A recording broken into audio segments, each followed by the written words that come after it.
दे रहे हैं उस पर खुद अमल करिए। आपके अखलाक अच्छे हो, आपका कैरेक्टर अच्छा हो, आपका स्वभाव अच्छा हो, आप बोले तो फूल बरसे, आपकी जात से किसी को तकलीफ ना हो। इस आला अखलाक और आला किरदार की वजह से इस्लाम फैला है। इस्लाम नाम है आला अखलाक का, इस्लाम नाम है आला किरदार का। आज हमारे अमल देख लो, इस्लाम की जिंदगी में हम ढल जाएं तो लोग हमें देखकर खुद ब खुद इस्लाम लाते चले जाएं। महात्मा गांधी ने कहा था, आए घर घर तबलीग करने वालों, आए बोरिया बिस्तर और स्टोव लेकर, चूल्हे लेकर जमातों में जाने वालों, 3 दिन और 40 दिन के चिल्ले करने वालों, तुम इसलिए जाते हो ताकि लोग इस्लाम के करीब हो जाएं। तुम्हें ये सब कुछ करने की कोई जरूरत नहीं है। सिर्फ मोहम्मद रसूलुल्लाह का अखलाक अपने अंदर पैदा कर लो, सिर्फ नबी का कैरेक्टर अपने अंदर पैदा कर लो, लोग तुम्हें देखकर खुद ब खुद इस्लाम लाते चले जाएंगे, खुद ब खुद इस्लाम कबूल करते चले जाएंगे। हमारा हाल हुआ है, हमारी हालत कोई देखे तो हमसे और दूर भाग जाता है। ये इस्लाम, ये मुसलमान। सुना है वो लतीफा कि एक आदमी को दांत में बड़ा दर्द था, चीख रहा आह आह, और डॉक्टर के पास आया और डॉक्टर से कहने लगा कि हमारा दांत देखो। डॉक्टर ने कहा कि इसको उखाड़ना पड़ेगा। उसने कहा कि कितना पैसा लगेगा? उसने कहा 200 रुपए फीस है, दांत को उखाड़ेंगे, दांत में दवा लगा देंगे, 200 रुपए फीस। अच्छा, दवा के साथ कहा दवा भी दे देंगे तुम्हें 5 दिन की, उतने दिन में ठीक हो जाओगे तुम। तय हुआ 200 रुपया का, ठीक है। बैठाया उसको और लगाया उसके दांतों में पिलास और उखाड़ा उसका दांत, तो वो कस के चिल्लाया जोर से, आह मर गया, आह। 3-4 चीखें उसने मारी। बहरहाल दांत तो डॉक्टर ने उखाड़ दिया, दवा उसको लगा दी।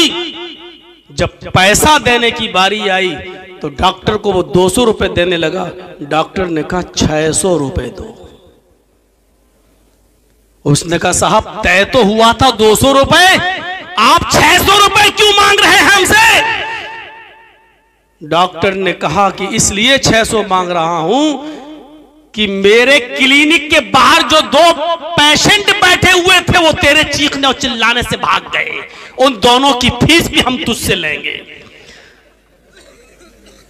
वो 200 और देते, 200 और देते तो 400, अब वो तुझे देना पड़ेगा क्योंकि तू चिल्लाया क्यों है। वो 2 पेशेंट मेरे भाग गए, इसलिए 600 दे। ये हालत आज हमारी है। इस्लाम हम दिखाकर दूसरों पर अमल करें, दूसरे हमारे करीब आए, लेकिन हमारी आदतें, हमारे अखलाक, हमारे किरदार, हमारी जिंदगी ऐसी है कि हमारे हालात को देखकर लोग हमसे भाग और रहे हैं, हमसे दूर होते चले जा रहे हैं। इन दूर होने वालों का खमियाजा, इन दूर होने वालों का अजाब भी हमारे ऊपर मुसल्लत होगा। मेरे भाइयों, हम उस अजाब से बचेंगे नहीं। जो हमारे करीब आना चाहते थे, हम उनको अपने आदतों से, हम उनको अपने अखलाक और किरदार से हम उसको दूर कर रहे हैं। उसका अजाब भी अल्लाह रब्बुल आलमीन हमें देगा। ये हालत आज हमारी हो चुकी है। बात कहां की कहां चली गई, तो माज इब्न जबल की बात से हम उधर चले गए। आपने कहा ना आए माज, ऐसा मत करना, गौर कीजिए हिकमत क्या चीज है। आपने कहा है तो 5 चीजें इस्लाम का पिलर्स, लेकिन जब तुम यमन में जाओ तो यमन के लोगों से कहना कि लोगों तुम एक अल्लाह की इबादत करो। पहले उनको कलमे की दावत देना। जब वो तौहीद में मजबूत हो जाएं, जब वो कलमा पढ़ लें, तौहीद के मत वाले बन जाएं, तौहीद अपने अंदर वो जागुजी कर लें, तौहीद अपने अंदर पैबस कर लें, तो आए महाज जब तुम देखो कि वो तौहीद में पक्के हो गए हैं, तो फिर उनसे कहना कि अल्लाह ताला ने तुम्हारे ऊपर 5 वक्त की नमाज भी फर्ज की है। अल्लाह ने तुम्हारे ऊपर 5 वक्त की नमाज भी फर्ज की है। जब वो 5 वक्त की नमाज पढ़ने लगे, जब वो नमाज में पक्के हो जाएं, जब वो नमाज के पाबंद हो जाएं, जब वो 5 वक्त की नमाज जमात के साथ अदा करने लगे, और जब वो उसके आदी हो जाएं, तो फिर उनसे कहना कि तुम्हारे ऊपर रमजान के, तब तो उनसे कहना कि तुम्हारे ऊपर ज़कात भी फर्ज की गई है। इतना इतना माल, इतने इतने ऊंट, इतनी इतनी गायें, इतनी इतनी बकरियां, इतनी इतनी जमीन में पैदावार पर इतनी इतनी ज़कात, तब तुम उनको बताना। डायरेक्ट नहीं, जब वो नमाज के आदी हो जाएं, पुख्ता हो जाएं, 5 वक्त की नमाज पढ़ने लगे और नमाज को अपनी जान और अपने माल से ज्यादा महबूब समझने लगे, तब तुम उनसे कहना कि अल्लाह ने तुम्हारे ऊपर ज़कात भी फर्ज की है। जब वो अपने माल की पूरी पूरी ज़कात भी देने लगे और वो अपने माल को अल्लाह की राह में बेदरह खर्च करने में के माहिर हो जाएं, एक्सपर्ट हो जाएं, आदी हो जाएं, तब तुम उनसे कहना कि अल्लाह ने तुम्हारे ऊपर रमजान के 1 महीने के रोजे भी फर्ज किए हैं। जब वो रोजा भी रखने लगे और रोजे के भी आदी हो जाएं, तब तुम उनसे कहना कि अल्लाह ताला ने जिंदगी में एक बार हज बैतुल्लाह खाने काबा की जियारत यानी हज भी फर्ज किया है, चाहे इसको करने में कई साल लग जाएं, लेकिन एक एक करके उनको बुलाना, 5 चीजें बैक वक्त एक साथ पेश मत कर देना। अगर तुमने 5 चीजों को एक साथ पेश कर दिया तो लोग भाग जाएंगे, फिर इस्लाम को बोझ समझेंगे अपने ऊपर और कोई भी आदमी इस्लाम को कबूल नहीं करेगा। देखिए कितनी हिकमत भरी बात बताई थी अल्लाह के नबी ने, एक एक करके बुलाओ, एक एक करके बुलाओ, एक एक करके बुलाओ। होशियारी दानाई हमने छोड़ दी है, अक्लमंदी हमने छोड़ दी है। जहां नेकी की तरफ हमें बुलाना है होशियारी से और अक्लमंदी से, एक चीज बताऊंगा आपको, वहीं लोगों को बुराइयों से भी रोकना है बड़ी अक्लमंदी से और दानिशमंदी से। बैक वक्त नहीं रोक सकते हैं आप। कितनी बार बोल चुका हूं, जो बारातों का सिस्टम है और इतने इतने लोग बाराती बन के जाते हैं, आप रोक देंगे? बैक वक्त नहीं रोक पाएंगे। और फिर एक बारात में 50 किस्म की खुराफात आप रोक देंगे? नहीं रोक पाएंगे। बुराइयों को भी रोकने में बड़ी हिकमत होनी चाहिए। और उसका एक वाकया आपको सुना दूं, सुना होगा आपने, लेकिन मैं सुनाता हूं, जरा सुनिए। अल्लाह के नबी के पास एक शख्स आता है, अल्लाह के रसूल के पास एक शख्स, और आकर कहता है कि अल्लाह के नबी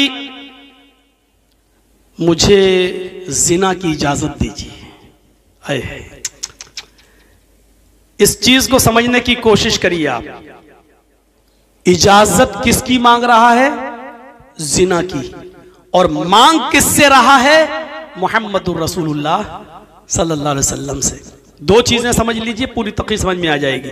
इजाजत किसकी मांग रहा है? जिना की। और मांग किससे रहा है? नबी अकरम से। इजाजत किस चीज की मांग रहा है? जो सबसे गंदा काम। और इजाजत किससे मांग रहा है? जो कायनात की सबसे महबूब और प्यारी हस्ती। दोनों चीजों को देखिए आप। सबसे गंदा काम जिना, और जिना की परमिशन किससे मांग रहा है? जो कायनात की दुनिया की सबसे ज्यादा महबूब और प्यारी हस्ती। अल्लाह के रसूल मुझे इजाजत दी। मुसलमान है, सहाबी है, इस्लाम लाया, नबी को देखा तो सहाबी हो ही गया। सहाबी है, नबी से इस्लाम लाया, लेकिन नया नया है, नया नया है। अल्लाह के रसूल इजाजत दीजिए मुझे। किस बात की? मुझे जिना करना है। दूसरे सहाबा कर चुप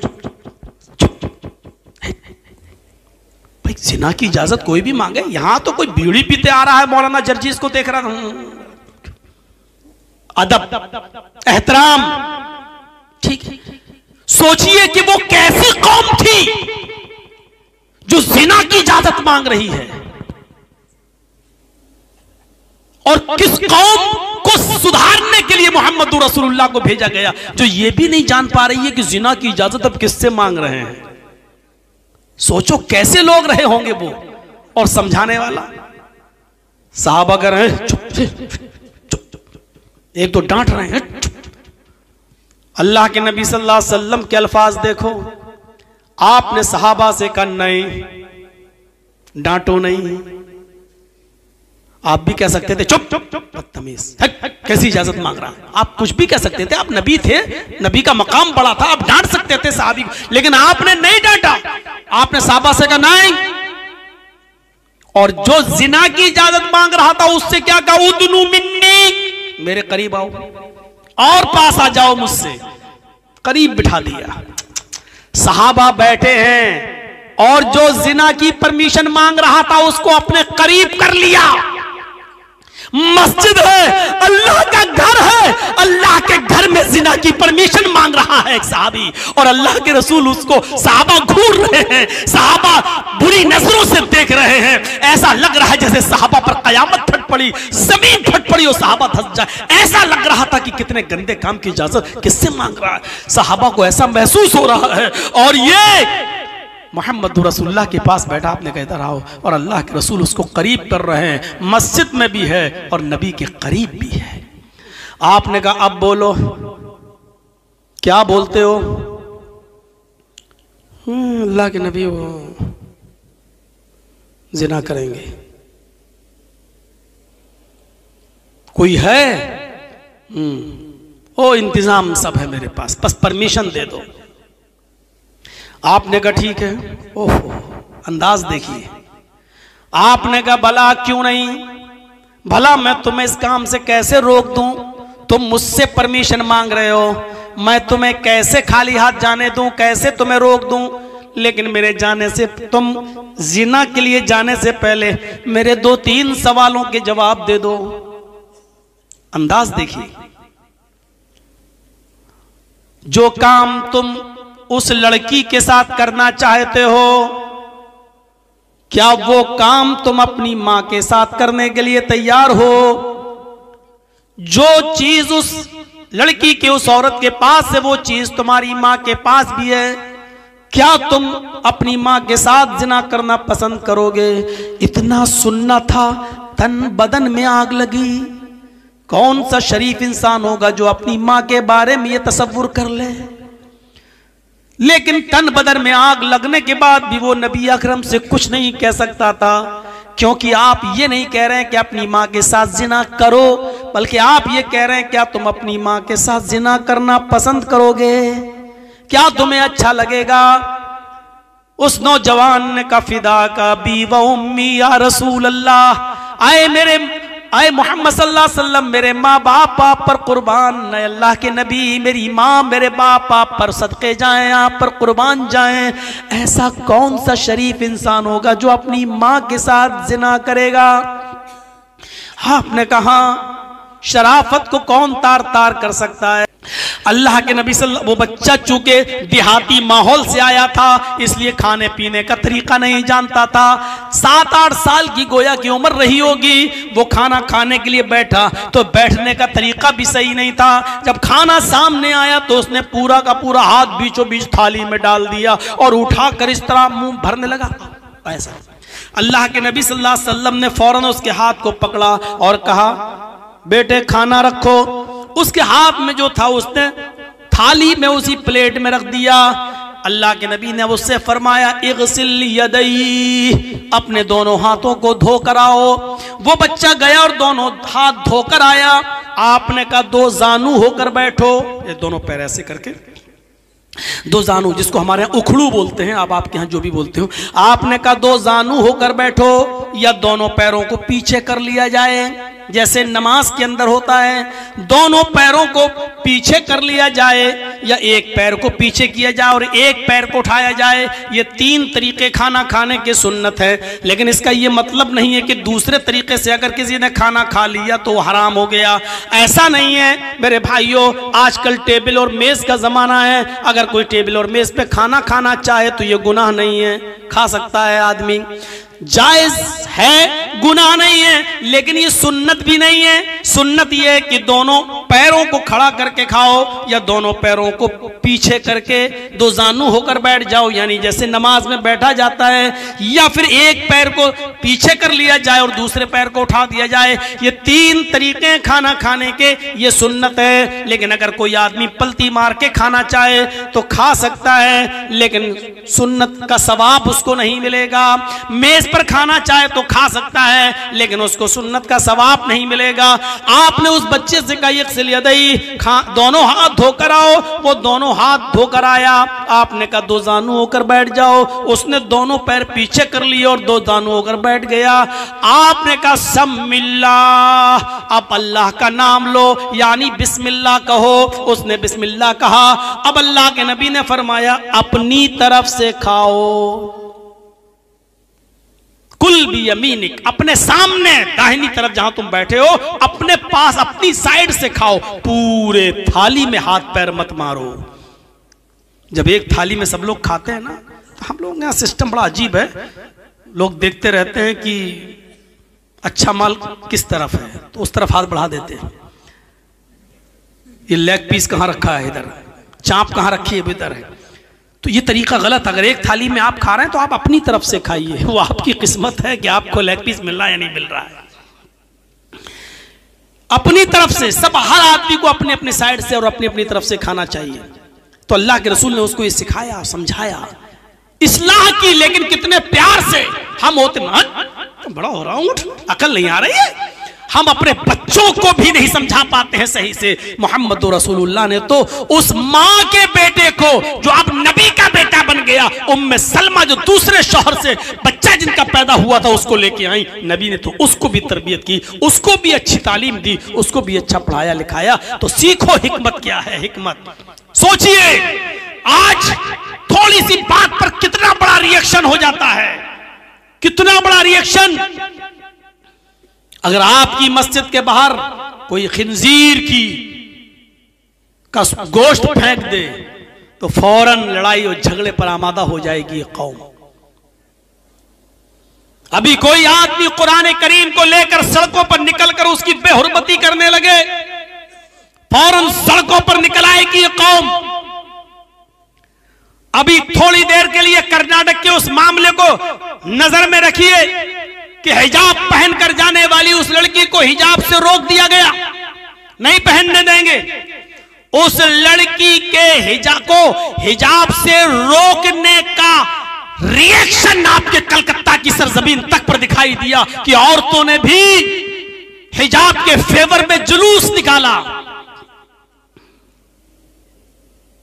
लेकिन मैं हिजाब के खिलाफ नहीं हूं, मैं हिजाब के फेवर में हूं। पर्दे पर हमारी 50 तकरीरें भरी पड़ी हैं यूट्यूब पर। लेकिन सवाल यह है कि मेरे भाइयों, हिकमत कहां चली गई, मसलहत कहां चली गई? अगर किसी ने आग लगाने की कोशिश की तो हमने उस आग में घी डालने का काम क्यों किया, तेल डालने का काम क्यों किया? लखनऊ में हम अब जहां रह रहे हैं, मेरे पास पूरी मीडिया की एक टीम चली आई। साहब आप क्या कहते हैं, बोलिए।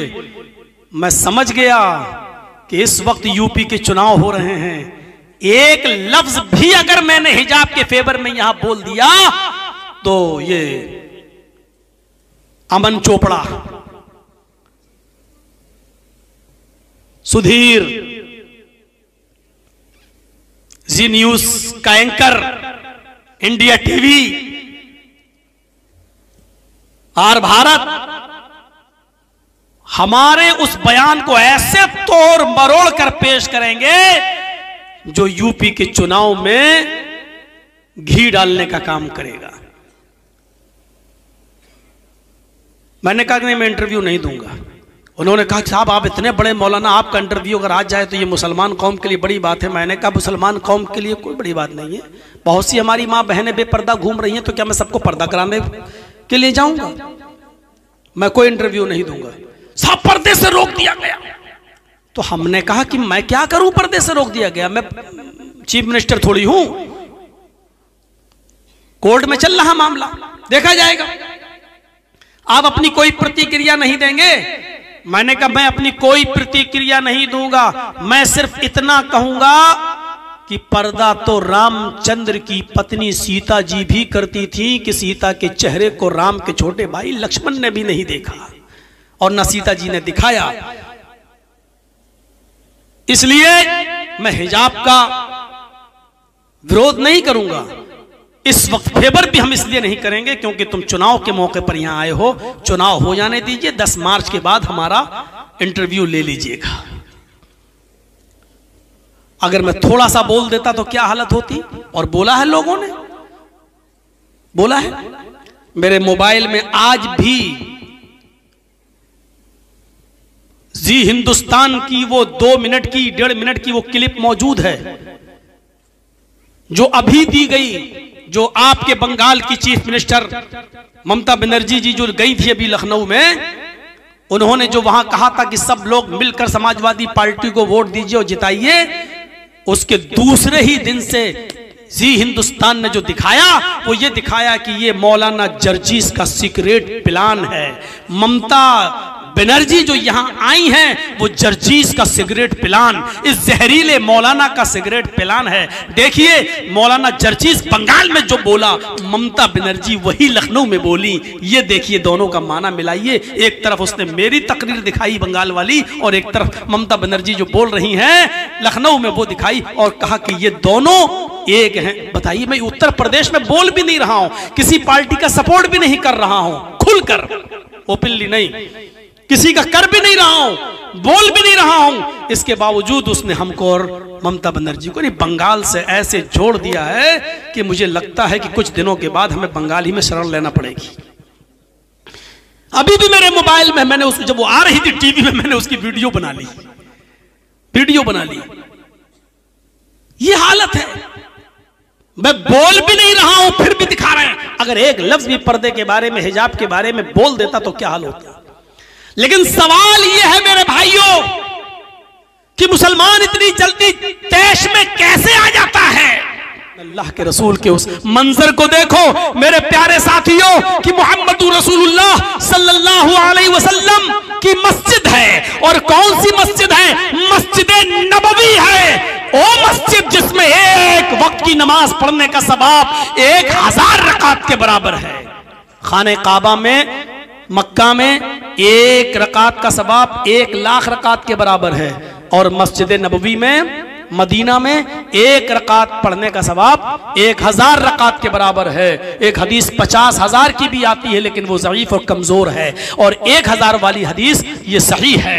तो 1 रकात का सवाब 1000 रकात के बराबर मिलता है मस्जिद नबवी में नमाज पढ़ने के लिए। उस मस्जिद में अल्लाह के नबी अपने चंद सहाबा के साथ बैठे हैं, चंद सहाबा के पास बैठे हैं और उनको समझा रहे हैं, नमाज सिखा रहे हैं, उनको दीन के कुछ उलूम उनको सिखला रहे हैं। इतने में एक देहाती, एक एराबी आता है, उसको बहुत तेज पेशाब लगा हुआ है। वो आता है, वो नहीं समझ पाया, दरवाजा खोला, इंटर हो गया। उसको नहीं मालूम कि मस्जिद, उस जमाने में मस्जिदें ऐसी नहीं होती थी जैसे आज हमारी आलीशान मस्जिद। मीनारा लगा दिया और मीनारे के ऊपर बत्ती चमक रही है और दूर से ही पता चल जाता है कि ये मस्जिद है। उस जमाने में मस्जिदों का पता नहीं चलता था। एक घर की नुमा बना दी, दीवारें खड़ी कर दी और खजूर के पत्तों की छत डाल दी, पता ही नहीं चल रहा है कि घर है कि मस्जिद है। तो वो नहीं समझ पाया, आया मस्जिद नबवी के अंदर घुस गया और आते ही उसकी एक बीचों बीच मस्जिद में जाकर पेशाब करना शुरू कर दिया। साहबा उधर बैठे हैं, इसने इधर मुंह घुमाया और पेशाब करना शुरू कर दिया। साहबा ने पीछे मुड़ के देखा कि एक देहाती मस्जिद में पेशाब कर रहा, उठने लगे उसको मारने के लिए। हर कोई हमारे मस्जिद में कोई पेशाब करे तो हमारा भी गुस्से में हाल बुरा हो जाएगा। अल्लाह के नबी के साहबा उठते हैं, डांटने लगते हैं, क्या कर रहा है? अल्लाह के नबी साहबा को डांट रहे, नहीं नहीं, बैठो बैठो बैठो बैठो, और उसको कह रहे हैं कर लो। तो कर ही चुका था तो कैसे रोक लेते? पेशाब रुकता तो है नहीं। जब कोई करने बैठ जाए तो वो चाहे कितना रोकने की कोशिश करे फिर वो रुकता नहीं है। अब अगर उसको उसी हालत में भगाया जाता, वो भागता जरूर लेकिन वो थोड़ा इधर गिरता, थोड़ा उधर गिरता, थोड़ा उधर गिरता। अभी तो मस्जिद का एक हिस्सा नापाक हो रहा था, अब अगर उसको उसी हाल में भगाते तो पता नहीं कितने हिस्से मस्जिद के नापाक करता वो। तो आपने कहा ना, ना, ना कर रहा, कर लेने दो। साहबा, नबी का फरमान हो, साहबा रुक गए और अल्लाह के नबी को देख रहे हैं मस्जिद में पेशाब हो रहा और आप कह रहे हैं कर लेने दो। आपने कहा इधर आओ। जब वो पेशाब कर चुका तो आपने कहा इधर आओ। हम लोग बहुत जल्दी फतवा दे देंगे नापाक आदमी मस्जिद में जा सकता है कि नहीं जा सकता है। अगर आपकी नापाकी सिर्फ इस टाइप की है कि आपको न पानी मिला न ढेला मिला और आपने जल्दबाजी में मस्जिद में बाहर पेशाब कर लिया और आप पानी से इस्तिंजा नहीं कर पाए, तो ऐसी नापाकी के अंदर आप मस्जिद में जा सकते हैं, कोई रुकावट नहीं है। लेकिन आपकी नापाकी दूसरी टाइप की है। दूसरी टाइप का मतलब यह है कि रात में सोते हुए अगर आपकी बदख्वाबी हुई है और उसमें आपका एहतिलाम हुआ है या आपने अपनी बीवी के साथ हम बिस्तरी की है, जुम्बी हैं, अगर आपकी वो नापाकी है तो ऐसी पोजीशन में आप मस्जिद के अंदर दाखिल नहीं हो सकते हैं। दोनों में थोड़ी सी कंडीशन का फर्क रखिएगा। तो अभी तो वो नापाकी इसकी ये थी, अब रात में बीवी से मिला कि नहीं मिला वो कौन जानता है, कौन देखा हुआ है। तो इसलिए तो जब तक आप जानते नहीं तो आप कह नहीं सकते, हुक्म नहीं लगा सकते। तो आपने देखा इसने मस्जिद में पेशाब किया, आपने जब पेशाब कर लिया साहबा दौड़े, आपने उनको रोक दिया। जब वो पेशाब कर चुका तो आपने उसको बुलाया कि इधर आओ। वो नबी के पास आया और बैठ गया, और आकर बैठा तो अल्लाह के नबी ने उसी की आंखों के सामने एक सहाबी से कहा उठो। वो उठे, कहा क्या हुआ? कि पानी भर कर लाओ। वो पानी का एक डोल है इतना बड़ा, कुएं से खींचा और भर कर लाए। अल्लाह के नबी ने कहा हरिकूहु, जाओ इस पानी को उसके पेशाब पर बहा दो, उस पानी को उसके पेशाब की जगह पर डाल दो। उस बदवी से, उस देहाती से काम नहीं करवा रहे हैं, बल्कि अपने सहाबी से कह रहे हैं कि उसके देखिए अखलाक। मैंने क्या कहा था? चमत्कार से इस्लाम नहीं फैला। मैंने क्या कहा था? मौजिज़ों से इस्लाम नहीं फैला। लेकिन ये अखलाक दिखा रहे हैं अल्लाह के रसूल उसको कि देखो पेशाब तो तुमने किया, मैं चाहूं तो मार मार के भी तुमसे मस्जिद धुलवा सकता हूं, लेकिन नहीं, अखलाक दिखा रहे हैं। सहाबी से कहा जाओ पानी भर के लाओ। वो पानी भर के लाए, कहा पानी पेशाब की जगह पर डाल के धो दो। गुस्सा आएगा ना कि कोई गैर मुस्लिम हमारी मस्जिद में पेशाब कर दे, कोई हमसे कहे जर्जी साहब धो तो देंगे, लेकिन गुस्सा आएगा, कमीना पेशाब तूने किया, धो हम तेरे बाप के नौकर लगे। गुस्सा तो आएगा, लेकिन सहाबी को गुस्सा नहीं आ रहा। क्यों? क्योंकि मोहम्मद रसूलुल्लाह का हुक्म है। वो इसलिए पेशाब नहीं धो रहा है कि ये काफिर का है, बल्कि इसलिए उसके पेशाब पर पानी डाल रहा है क्योंकि हुक्म जनाब मोहम्मद रसूलुल्लाह का है। सहाबा की सोच ये थी, हमारी सोच ये कि इसका पेशाब मैं धोऊंगा, नहीं धोऊंगा। सहाबा की सोच ये नहीं थी। पेशाब अगरचे काफिर का धो रहे हैं, लेकिन सोच क्या थी? हम इस काफिर का पेशाब नहीं धो रहे हैं, बल्कि हुक्म हम जनाब मोहम्मद रसूलुल्लाह का मान रहे हैं। हुक्म मानेंगे तो सवाब है, वो सवाब के लिए धो रहे हैं कि अल्लाह के रसूल का हुक्म है। पानी डाला, उसकी गंदगी को, गलाजत और नापाकी को धुल दिया, पाक कर दिया, धो दिया। फिर आपके पास वो भी बैठ गए। अब आपने उस काफिर, उस बदवी, उस देहाती से कहा मुझे जानते हो? उसने कहा नहीं। कहा मैं मोहम्मद रसूलुल्लाह हूं, अल्लाह ने मुझे रसूल बनाया है, हमारे ऊपर 5 वक्त की नमाज फर्ज की है। ये जिस जगह पर तुमने पेशाब किया ये कोई मामूली जगह नहीं है, ये अल्लाह का घर है।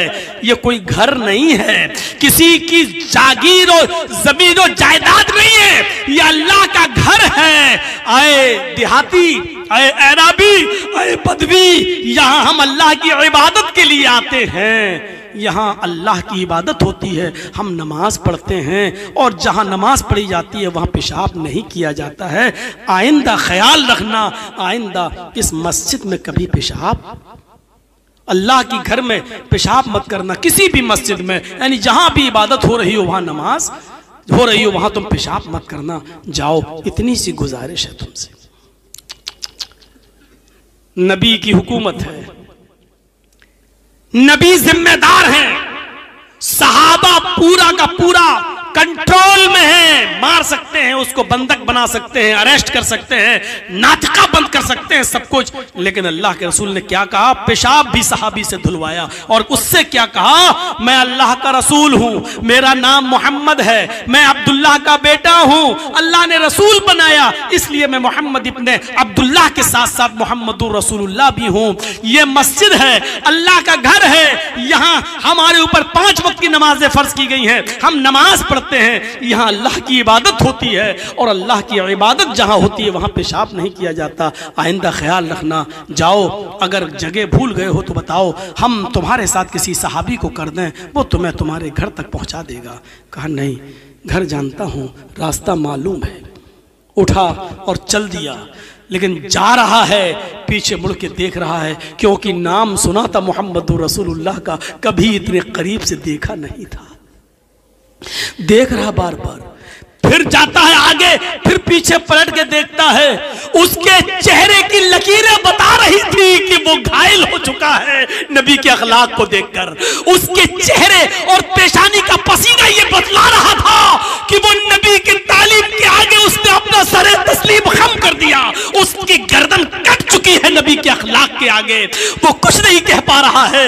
ये वही मोहम्मद जिसका गलत तसव्वुर हमारे दिमागों में डाला गया कि मोहम्मद जादूगर है, मोहम्मद काहिन है, मोहम्मद की आवाज जिसके कान में जाती है वो बददीन हो जाता है, मोहम्मद जिसने तलवार के जरिए इस्लाम फैलाया, ये तसव्वुर जिसका हमारे दिमाग में भरा गया।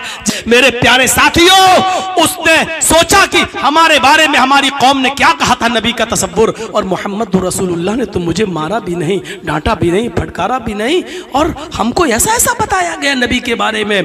देखिए, अल्लाह के नबी ने उसके सामने चांद के 2 टुकड़े नहीं किए थे, अल्लाह के रसूल ने अपनी उंगलियों से पानी टपकता हुआ नहीं दिखाया था, कोई मौजिज़ा नहीं किया था उसके सामने, सिर्फ अखलाक का एक नमूना पेश किया उसके सामने।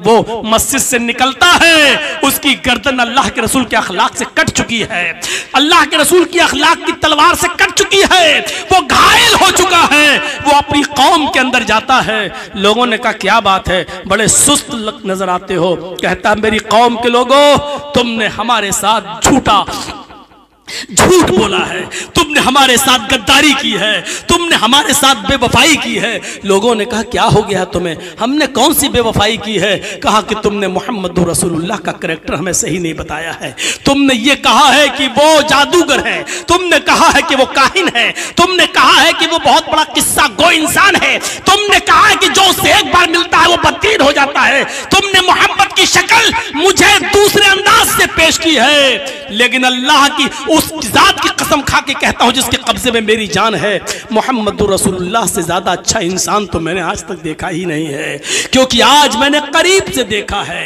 लोगों, तुम्हारी एक बकरी दूसरे के खेत में चली जाए तो तुम 27 साल लड़ते हो, एक बकरी के चले जाने की वजह से उस आदमी से और उसकी पूरी नस्लों से लड़ते हो 27 साल तक। हमने तो मोहम्मद की मस्जिद में पेशाब कर दिया, इतना बड़ा कांड, जिस मस्जिद में वो अल्लाह की इबादत करते हैं उस मस्जिद के अंदर मैंने पेशाब कर दिया, और मेरे पेशाब करने के बाद भी उन्होंने मुझसे पेशाब नहीं धुलवाया, अपने पास बिठाया और बिठाने के बाद अपने आदमी से मेरी गंदगी साफ करवाई और मुझसे कहा कि अल्लाह का घर है। माँ कहारानी व माँ शतमनी व माँ गज़बनी, तुमने झूठ बोला है, अल्लाह की कसम, माँ कहारानी, इतना बड़ा गलत काम करने के बाद भी मोहम्मद मुझ पर गुस्सा नहीं हुए, माँ कहारानी, कहर बनकर नहीं हम हमारे ऊपर बरपा हुए, व माँ शतमनी, इतना बड़ा कांड करने के बाद भी मोहम्मद रसूलुल्लाह ने मुझे गाली नहीं दी, वमा गज़बनी, और ना मेरे ऊपर गज़बनाक हुए कि ये तुमने क्या कर दिया, क्रोधित हुए कि ये क्या, कुछ नहीं किया, मुझे प्यार से समझाया। लोगों, तुमने मुझे अब तक जिस रिश्ते से दूर रखा, आज मैं उस रिश्ते के बंधन में बंधने जा रहा हूं, हिम्मत है रोकने की तो रोक सको, जाओ। आज मैं पूरी सोसाइटी को रिजेक्ट करता हूं, तलाक देता हूं, और मैं उस हस्ती से अपना रिश्ता जोड़ने जा रहा हूं जिसके पास ऐसे आला अखलाक हैं, ऐसे आला किरदार है। मेरे भाइयों, वो आया, फिर मस्जिद नबवी की चौखट पकड़ लेता है, कहता है मोहम्मद इब्ने अब्दुल्लाह, मैं आपको मोहम्मद रसूलुल्लाह मानने के लिए चला आया। आपने कहा इधर आओ, जैसे अपने करीब बिठाया, उसने जोर से कलमा पढ़ा, अशहदु अल्ला इलाहा इल्लल्लाह व अशहदु अन्ना मुहम्मदन अब्दुहु व रसूलुहु।